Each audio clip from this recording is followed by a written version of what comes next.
Hello students, welcome to my channel Geeta maths classes. आज मैं आप सभी को इस वीडियो में chapter number 3 pair of linear equations in two variables की इंट्रोडक्शन करवाने जा रही हूं और न्यू एनसीईआरटी के अकॉर्डिंग जो भी टॉपिक्स हैं इस चैप्टर के वो हम इस वीडियो में समझेंगे। ठीक है, तो चलिए स्टार्ट करते हैं। तो सबसे पहले हम linear equation in two variables की बात करेंगे। अब लीनियर इक्वेशन किसे कहते हैं? अगर आपकी इक्वेशन में वेरिएबल की डिग्री 1 होगी तो वो इक्वेशन आपकी क्या कहलाएगी? Linear equation. ठीक है, और दो वेरिएबल्स की बात कर रहे हैं तो एक वेरिएबल हमारा x हो जाएगा और दूसरा वेरिएबल हो जाएगा y। ठीक है, तो यहाँ पर linear equation in two variables की स्टैंडर्ड फॉर्म मैंने लिखी हुई है ax + by + c = 0। x और y हमारे दो वेरिएबल्स हैं। ठीक है, और x और y दोनों वेरिएबल्स की हाईएस्ट डिग्री कितनी है? 1 है, तो ये हमारी क्या हो जाएगी? Linear equation in two variables. और ये मैंने एग्जांपल भी लिखा हुआ है इसका, x - 2y - 3 = 0। ये आपकी क्या है? Linear equation in two variables. ठीक है, अब नेक्स्ट हम समझते हैं कि pair of linear equation in two variables किसे कहते हैं। तो पेयर का मतलब होता है दो, यानी कि हमारे पास दो लीनियर इक्वेशंस होंगी और ये दोनों लीनियर इक्वेशंस ना हमारी दो वेरिएबल्स में होंगी। ठीक है, एक वेरिएबल होगा हमारा x और दूसरा वेरिएबल होगा हमारा y। तो ये जो दोनों लीनियर इक्वेशंस होंगी ना वो x और y वेरिएबल में होंगी। ठीक है, तो यहाँ पर मैंने ये स्टैंडर्ड फॉर्म लिखी है pair of linear equation in two variables की। तो यहाँ पर है हमारे पास a1x + b1y + c1 = 0। ये हमारी फर्स्ट इक्वेशन हो जाएगी। और a2x + b2y + c2 = 0। ये हमारी सेकंड इक्वेशन होगी। ठीक है, तो फर्स्ट इक्वेशन में हमारे पास x का कोफिशिएंट क्या है? a1 है, y का कोफिशिएंट क्या है? b1 है, और ये c1 क्या है? हमारी कांस्टेंट टर्म है। ठीक है, इसी तरह सेकंड इक्वेशन में x का कोफिशिएंट हमारे पास a2 है, y का कोफिशिएंट है b2। ठीक है, और ये c2 क्या है? कांस्टेंट टर्म है। ठीक है, तो इतना क्लियर हुआ आपको। अब ये मैंने एक एग्जांपल लिया है pair of linear equation in two variables का। क्या है हमारे पास? 2x + 3y - 7 = 0 और 9x - 2y + 8 = 0। ठीक है, अब ये हमारे पास दो इक्वेशंस का पेयर है और ये दोनों इक्वेशंस हमारी क्या है? लीनियर इक्वेशन है और ये दोनों इक्वेशंस दो वेरिएबल्स की फॉर्म में हैं। ठीक है, अब ये हमारी फर्स्ट इक्वेशन है। तो फर्स्ट इक्वेशन में x के कोफिशिएंट को a1 कहते हैं तो a1 हो जाएगा हमारे पास 2, y के कोफिशिएंट को b1 कहते हैं तो b1 की वैल्यू हो जाएगी हमारे पास 3, और ये हमारी कांस्टेंट टर्म है तो कांस्टेंट टर्म को c1 कहते हैं तो c1 हो जाएगा हमारे पास -7। ठीक है, अब ये हमारी सेकेंड इक्वेशन है। तो सेकेंड इक्वेशन में x के कोफिशिएंट को a2 कहते हैं तो a2 की वैल्यू हो जाएगी हमारे पास 9। ठीक है, y के कोफिशिएंट को b2 कहते हैं तो b2 की वैल्यू हो जाएगी हमारे पास -2, और ये हमारा कांस्टेंट टर्म है सेकंड इक्वेशन में तो ये हो जाएगा हमारा c2 की वैल्यू क्या है? हमारी 8। ठीक है, तो आपको ये एग्जांपल भी अच्छे से क्लियर हो गया होगा। तो आपको ये जो टॉपिक है pair of linear equation in two variables ये और अच्छे से क्लियर हो जाएगा जैसे जैसे आप क्वेश्चंस करेंगे। ठीक है, अब नेक्स्ट टॉपिक है हमारे पास कि pair of linear equation in two variables को कौन कौन से मेथड से सॉल्व किया जाता है। तो हमारे पास दो मेथड्स हैं इसे सॉल्व करने के। फर्स्ट है ग्राफिकल मेथड और सेकंड है अलजेब्रिक मेथड। ठीक है, तो सबसे पहले हम ग्राफिकल मेथड समझते हैं। अब इस ग्राफिकल मेथड में ना ये जो हमारे पास दो pair of linear equation in two variables हैं इसे हम ग्राफिकली रिप्रेजेंट करते हैं दो लाइंस से। ठीक है, दो लाइन से रिप्रेजेंट करते हैं और इस ग्राफिकल मेथड में टोटल 3 कंडीशंस हैं। अब ये तीनों कंडीशंस को आपको ध्यान से समझना है। ठीक है, तो चलिए स्टार्ट करते हैं। तो चलिए सबसे पहले हम फर्स्ट कंडीशन को समझते हैं। अब आपके पास जो दो इक्वेशंस होंगी उनके आपने a1, a2 और b1, b2 को फ्रैक्शन की फॉर्म में लिख लेना है। ठीक है, तो इस फर्स्ट कंडीशन में आपके पास जो a1/a2 है वो b1/b2 के इक्वल नहीं होगा। अगर ये दोनों एक दूसरे के इक्वल नहीं होंगे तो जो दोनों इक्वेशंस हैं उनकी जो दोनों लाइंस हैं ना वो आपस में इंटरसेक्ट करेंगी। ठीक है, तो इसका ग्राफ कुछ इस तरीके से बनेगा, यानी कि जो दोनों लाइंस हैं वो एक दूसरे को कट करेंगी किसी एक पॉइंट पर, ठीक है। अगर ये एक दूसरे को किसी एक पॉइंट पर कट कर रही हैं तो इसका सॉल्यूशन भी कितना होगा, ओनली 1, ठीक है, एक ही सॉल्यूशन होगा। तो क्या हो जाएगा आपके पास, इंटरसेक्टिंग लाइंस होंगी, ठीक है, यानी कि एक दूसरे को वो कट करेंगी, ठीक। और ओनली 1 सॉल्यूशन होगा, यानी कि यूनिक सॉल्यूशन, खाली एक ही सॉल्यूशन होगा।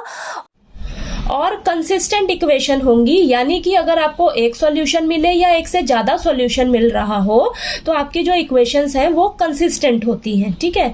तो यहाँ पर मैंने फर्स्ट कंडीशन के लिए एग्जांपल भी दिया है। तो ये मेरी 2 इक्वेशंस हैं। अब इन दोनों इक्वेशन से मैंने a1 a2 b1 b2 और c1 c2 लिखा है, ठीक है। जब मैंने a1/a2 किया और b1/b2 किया तो ये एक दूसरे के इक्वल नहीं आ रहे हैं। अगर ये एक दूसरे के इक्वल नहीं होगा तो ये आपकी फर्स्ट कंडीशन अप्लाई होगी, जिसमें आपकी जो दोनों इक्वेशंस हैं इनकी लाइंस जो है वो एक दूसरे को इंटरसेक्ट करेंगी किसी एक पॉइंट पर, ठीक है।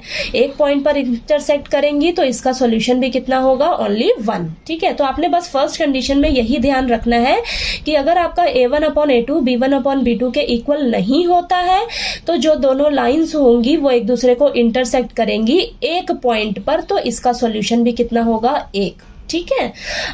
तो चलिए अब हम सेकंड कंडीशन समझते हैं। अब सेकंड कंडीशन में अगर a1/a2 b1/b2 c1/c2 ये तीनों रेशियोज अगर एक दूसरे के इक्वल आ जाएं तो इनका ग्राफ कुछ इस तरीके से बनेगा, यानी कि जो दोनों इक्वेशंस है ना उनकी जो दोनों लाइंस हैं वो एक दूसरे के ऊपर रहेंगी। यानी कि मान लेते हैं फर्स्ट इक्वेशन की लाइन ये है तो सेकंड इक्वेशन की जो लाइन होगी वो फर्स्ट इक्वेशन की लाइन के ऊपर ही आएगी।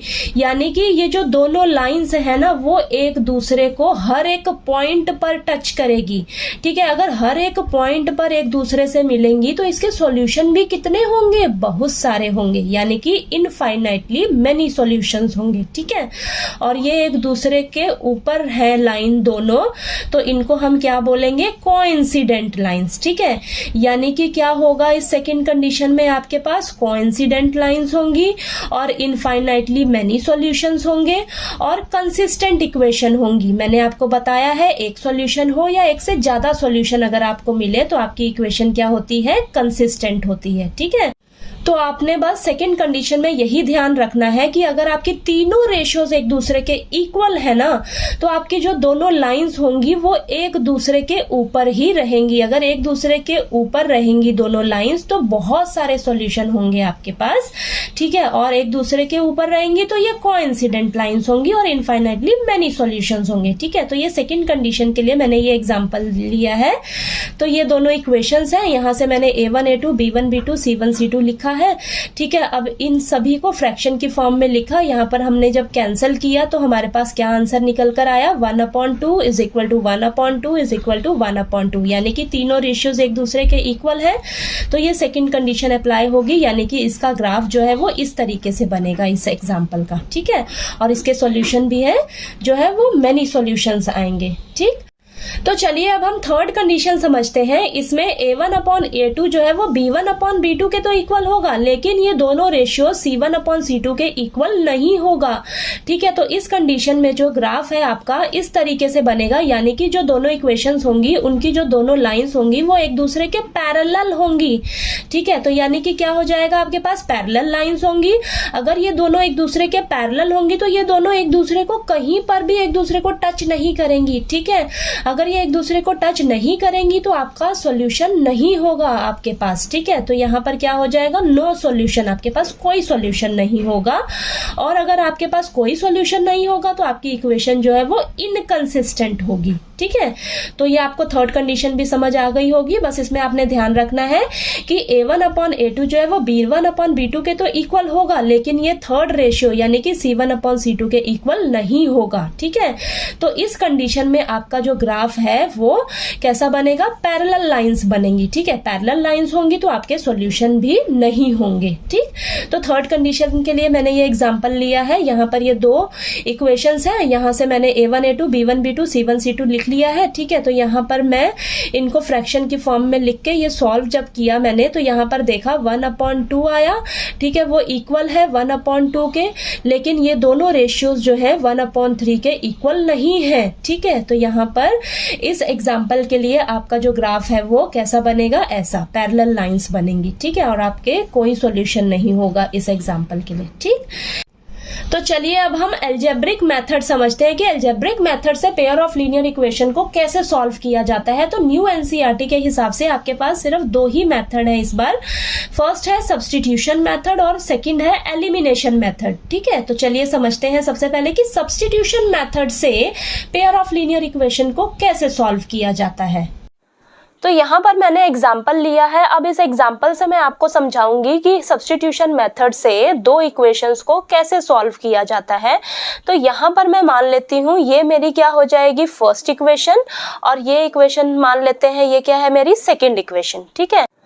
अब सब्स्टिट्यूशन मेथड में हम क्या करते हैं, किसी भी एक इक्वेशन से किसी एक वेरिएबल की वैल्यू फाइंड आउट करके हम दूसरी इक्वेशन में पुट कर देते हैं और सॉल्व करने पर हमें वहां से दोनों वेरिएबल्स की वैल्यू जो है वो पता लग जाती है, ठीक है। तो चलिए इन दोनों इक्वेशंस को स्टेप बाय स्टेप सॉल्व करते हैं सब्स्टिट्यूशन मेथड से, तब आपको अच्छे से क्लियर होगा। तो हम क्या करेंगे, सबसे पहले मैं फर्स्ट इक्वेशन ले लेती हूँ। यहाँ से मैं किसी एक वेरिएबल की वैल्यू निकालूंगी, चाहे आप फर्स्ट इक्वेशन ले लीजिए चाहे आप सेकेंड इक्वेशन ले लीजिए।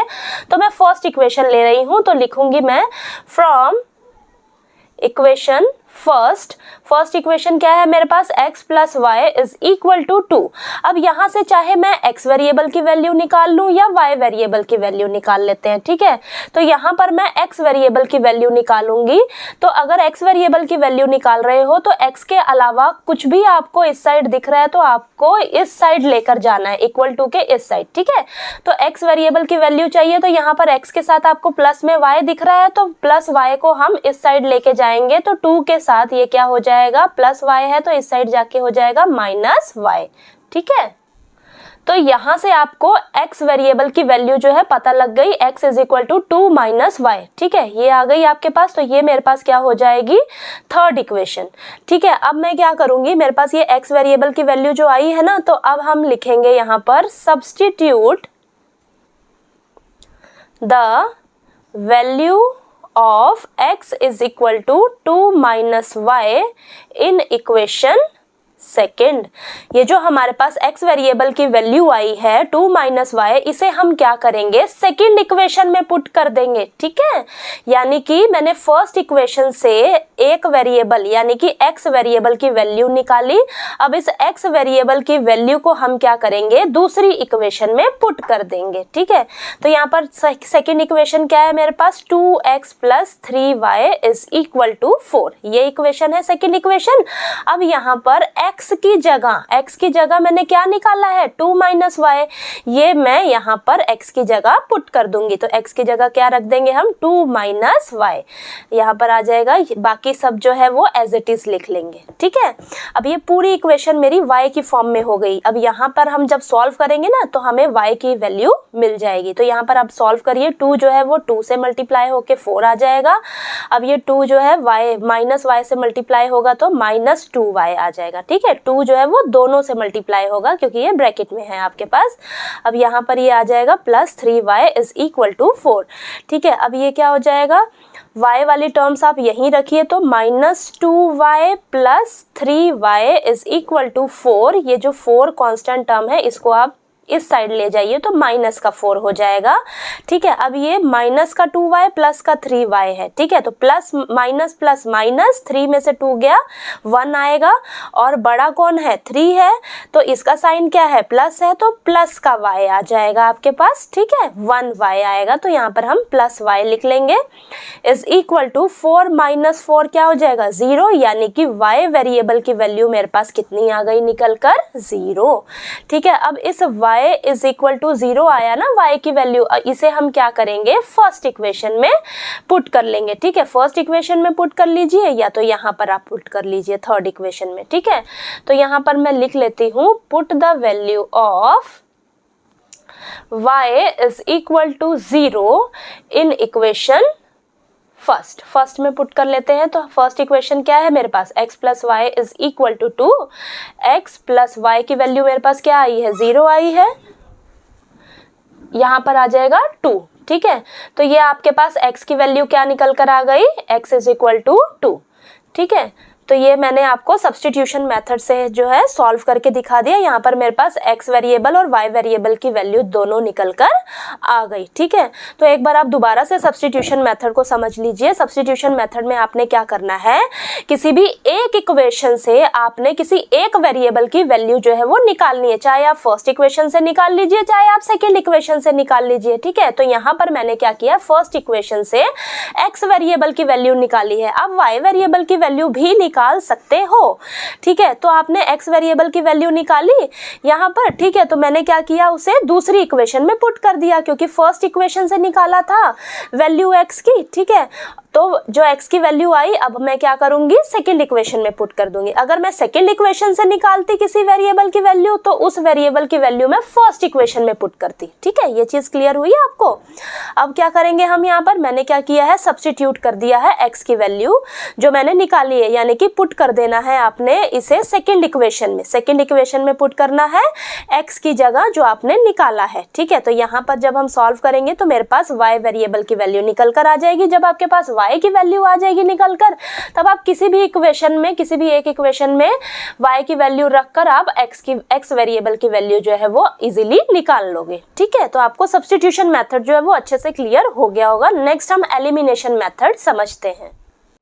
अब एलिमिनेशन मेथड में हमें जो pair of linear equation in two variables दी होंगी, उसमें हमें किसी एक वेरिएबल को एलिमिनेट करना होगा। एलिमिनेट का मतलब है खत्म करना पड़ेगा किसी भी एक वेरिएबल को। ठीक है, तो चलिए इस एग्जांपल के थ्रू हम एलिमिनेशन मेथड को समझते हैं। तो यहाँ पर मैंने वही सेम एग्जांपल लिया है, तो हम मान लेते हैं ये हो जाएगी मेरी फर्स्ट इक्वेशन और ये हो जाएगी हमारी सेकेंड इक्वेशन। ठीक है, अब इसे हम एलिमिनेशन मेथड से सॉल्व करेंगे। तो एलिमिनेशन मेथड में आपने बस एक चीज का ध्यान रखना है कि किसी मुझे एक वेरिएबल को खत्म करना है। ठीक है, अब एक वेरिएबल, उस वेरिएबल को एलिमिनेट करने के लिए ना आपको क्या करना पड़ेगा, उस वेरिएबल की वैल्यूज को सेम करना पड़ेगा। ठीक है, अब आप अगर x वेरिएबल को एलिमिनेट करना चाहते हो तो आपको x वाली वैल्यूज को सेम करना पड़ेगा। अगर आप y वेरिएबल को एलिमिनेट करना चाहते हो तो आपको y वाली वैल्यूज को सेम करना पड़ेगा। ठीक है, तो अब मैं इन दोनों इक्वेशंस को एलिमिनेशन मेथड से सॉल्व करने जा रही हूँ और मैं यहाँ पर सोच रही हूँ कि मैं x वेरिएबल को एलिमिनेट कर लूँ। ठीक है, तो x वेरिएबल को एलिमिनेट करने के लिए यहाँ पर मैं देख रही हूँ, यहाँ पर तो खाली x है और यहाँ पर 2x है, सेम नहीं है, तो मैं इनको सेम बनाऊंगी। तो मैं अगर यहाँ पर 2x हो जाए तो ये दोनों क्या हो जाएगा, सेम हो जाएगा। तो अब मैं क्या करूंगी, यहाँ पर 2x करने के लिए मैं इस पूरी फर्स्ट इक्वेशन को 2 से मल्टीप्लाई कर दूंगी। ठीक है, तो यहाँ पर मैं लिखूंगी मल्टीप्लाई इक्वेशन फर्स्ट बाय 2। ठीक है, हम क्या करेंगे, हमें जिस चीज की कमी लग रही है ना, 2 की कमी लग रही है, क्योंकि यहाँ पर 2 से मल्टीप्लाई करेंगे तभी ये 2x बनेगा। ठीक है, तो उस 2 को मैं क्या करूंगी, पूरी इक्वेशन से मल्टीप्लाई करूंगी। ठीक है, ऐसा नहीं है सिर्फ हम 2x से ही मल्टीप्लाई करके बस काम खत्म, नहीं, ऐसा नहीं है। ठीक है, आपने क्या करना है, उस पूरी इक्वेशन को उस नंबर से मल्टीप्लाई कर देना है जिससे आपको सेम बनाना पड़ रहा है। ठीक है, तो यहाँ पर मैं क्या करूंगी, फर्स्ट इक्वेशन को 2 से मल्टीप्लाई कर दूंगी। तो ये हो जाएगा मेरे पास मल्टीप्लाई में बाहर 2 और ये ब्रैकेट में आपके पास क्या फर्स्ट इक्वेशन में है, x plus y is equal to 2। ठीक है, तो यहाँ पर इस पूरी इक्वेशन को 2 से मल्टीप्लाई करने पर मेरे पास आएगा 2 into x 2x plus 2 into y करेंगे तो 2y आ जाएगा इज इक्वल टू 2 इंटू 2 ये आ जाएगा 4। तो ये मेरी हो जाएगी थर्ड इक्वेशन। ठीक है, अगर आप चाहते हो y वेरिएबल को एलिमिनेट करना तो यहाँ पर देखिए, यहाँ पर खाली y है और यहाँ पर 3y है, तो मुझे यहाँ पर 3y चाहिए होगा। तो मैं इस क्या करूंगी, पूरी फर्स्ट इक्वेशन को 3 से मल्टीप्लाई कर दूंगी। तो आपका जो है 3y यहाँ आ जाएगा, 3y यहाँ आ जाएगा, तो आप 3y को यहाँ पर y वेरिएबल को एलिमिनेट कर पाओगे। ठीक है, लेकिन यहाँ पर मैं x वेरिएबल को एलिमिनेट कर रही हूँ, तो x वेरिएबल के वैल्यूज को सेम बना रही हूँ। ठीक है, अब आप देखिए जो फर्स्ट इक्वेशन थी आपकी, ये क्या हो गई आपकी थर्ड इक्वेशन। ठीक है, तो यहाँ पर मेरे पास क्या इक्वेशन निकल कर आई है, 2x plus 2y is equal to 4। अब मैं क्या करूंगी, इस सेकेंड इक्वेशन और थर्ड इक्वेशन पर काम करूंगी। ठीक है, अब हम नेक्स्ट स्टेप में क्या करेंगे, यहाँ पर लिखेंगे हम subtract equation second from equation third. अब ये जो थर्ड इक्वेशन है ना, इसमें से मैं क्या करूंगी, सेकंड इक्वेशन को माइनस कर दूंगी। ठीक है, तो थर्ड इक्वेशन में से हम सेकंड इक्वेशन को माइनस कर रहे हैं, तो थर्ड इक्वेशन हम सबसे पहले लिख लेते हैं 2x + 2y = 4।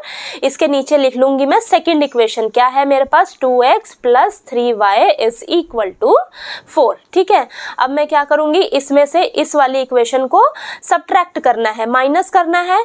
तो क्या हो जाएगा, अब इनके जो नीचे वाली इक्वेशन है ना, माइनस कर रहे हैं हम इस इक्वेशन को, तो जो ये इसके जितने भी साइन है ना, ये इसका क्या हो जाएगा, रेसिप्रोकल, उल्टा हो जाएगा। अगर ये प्लस के होंगे साइन तो माइनस के हो जाएंगे, अगर ये साइन माइनस के होंगे तो ये प्लस के हो जाएंगे। ठीक है, तो यहाँ पर 2x का साइन क्या है, प्लस है। ठीक है, पहले प्लस है तो ये क्या हो जाएगा, माइनस। ठीक है, ये प्लस है तो ये क्या हो जाएगा, माइनस। अब ये प्लस का 4 है तो ये क्या साइन हो जाएगा, माइनस का साइन। ठीक है, अब आप यहाँ पर इस इक्वेशन में से इसको माइनस कर दीजिए। ठीक है, तो 2x में से 2x माइनस करेंगे तो ये हमारा कैंसल हो जाएगा, एलिमिनेट हो गया। देखिए आपका 2x और 2x है ना, सेम बनाया था आपने, तो ये आपका एलिमिनेट हो गया। ठीक है, अब यहाँ पर आपके पास +2y है और ये -3y है, प्लस माइनस माइनस होता है। ठीक है, 3y में से 2y माइनस करेंगे तो आपके पास 1y बचेगा, और बड़ा कौन सा नंबर है, 3 बड़ा है, इसका साइन क्या है, माइनस का, तो ये -y हो जाएगा। ठीक है, अब यहाँ पर 4 में से 4 माइनस करेंगे तो हमारे पास क्या आ जाएगा, 0, यानी कि मेरे पास y वेरिएबल की वैल्यू कितनी निकल कर आ गई, 0। ठीक है, अब ये जो y की वैल्यू निकल कर आई है 0, हम इसको किसी भी एक इक्वेशन में पुट करके x की वैल्यू जो है वो फाइंड आउट कर लेंगे। ठीक है, तो यहाँ पर मैं लिख लेती हूँ, put the value of y = 0 in equation first. मैं फर्स्ट इक्वेशन में पुट कर लेती हूँ y की वैल्यू 0। ठीक है, तो x + y = 2, यही मेरी फर्स्ट इक्वेशन है। तो y की जगह मैं अब 0 पुट कर लेती हूँ, ये मैंने निकाला है y का वैल्यू। ठीक है, तो यहाँ पर मेरे पास x वेरिएबल की वैल्यू कितनी निकल कर आ जाएगी, 2। ठीक है, तो मैंने सब्स्टिट्यूशन मेथड में भी यही सेम एग्जांपल लिया था और वहां पर भी मेरे पास x और y वेरिएबल की यही सेम वैल्यू निकल कर आई थी, x वेरिएबल की 2 और y वेरिएबल की 0 वैल्यू निकल कर आई थी। ठीक है, तो आप किसी भी मेथड को यूज करेंगे आपका आंसर जो है वो सेम ही निकल कर आएगा।